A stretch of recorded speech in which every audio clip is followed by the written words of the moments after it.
Bonjour, je suis Fabrice Morel, pilote de rallye et puis moniteur de pilotage.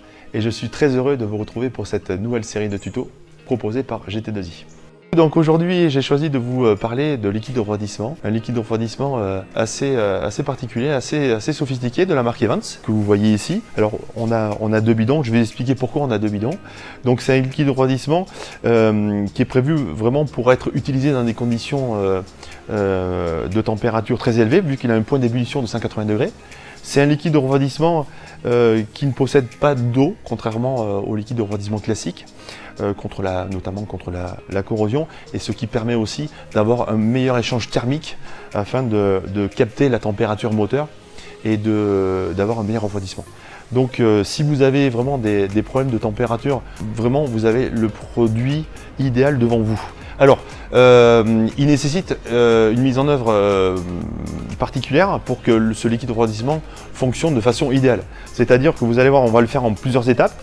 Vous avez le prep fluide qui a pour objectif de nettoyer, de rincer au préalable votre système de refroidissement afin de pouvoir, dans un second temps, utiliser le liquide de refroidissement et qui fonctionne, comme je vous dis, de façon idéale. Donc ce qu'on va faire, c'est que je vais mettre la voiture sur le pont, je vais vidanger le vieux liquide de refroidissement, je vais insérer le prep fluide, on va la faire tourner, et puis après on revidangera pour insérer le liquide de refroidissement. Et donc je vous expliquerai étape par étape. Donc laissez-moi quelques minutes, je mets la voiture sur le pont et on va vidanger le liquide. Alors voilà, donc la voiture est sur le pont. Donc maintenant je vais enlever le carter de protection moteur pour pouvoir accéder au radiateur et puis effectuer la vidange. Allez, c'est parti. Donc alors je vais démonter la durite inférieure afin de pouvoir vidanger le plus de liquide possible. Alors maintenant que la vidange du circuit de refroidissement est effectuée, je vais pouvoir remplir donc le circuit avec le prep fluide.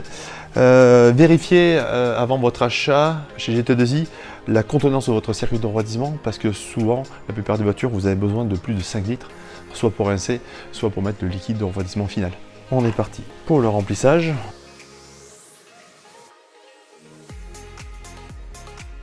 Donc quand vous faites le remplissage, vérifiez est-ce qu'il n'y a pas de purge sur le circuit de refroidissement à ouvrir pour vider le circuit de son air afin d'éviter qu'il y ait des poches d'air qui mettent une surpression dans le circuit de refroidissement. Donc le circuit de refroidissement est rempli, donc maintenant on va mettre en route le véhicule pour faire tourner le moteur afin que le liquide joue son rôle, nettoie tout le circuit de refroidissement avant de passer à la phase finale, au remplissage avec le liquide final. Allez, je mets le véhicule en route.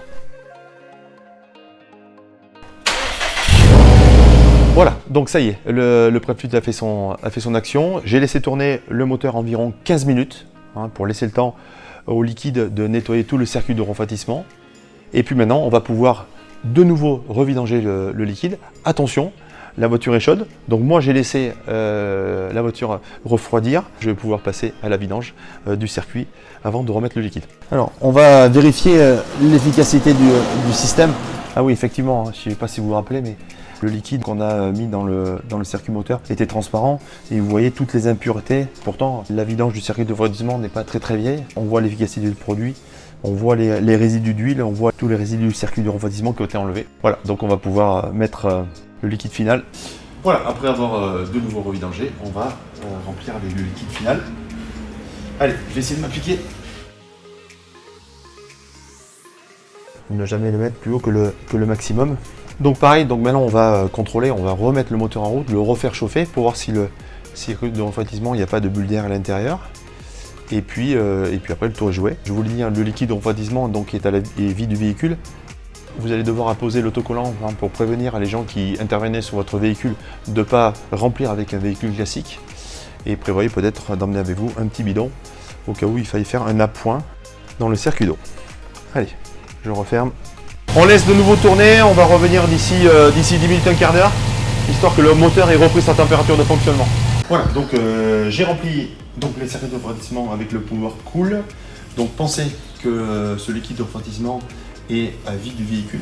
Il n'y a pas l'utilité de le vidanger d'ici quelques années. On peut remarquer qu'on a beaucoup moins de pression dans le circuit de refroidissement, donc il y a moins de problématiques liées à la pression, donc c'est toujours mieux pour un fonctionnement optimal du moteur.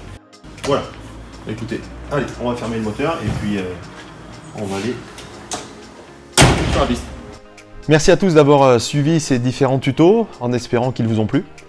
Et je vous invite donc à nous suivre sur nos différents réseaux sociaux. Et puis à bientôt pour de prochains tutos. Allez, au revoir.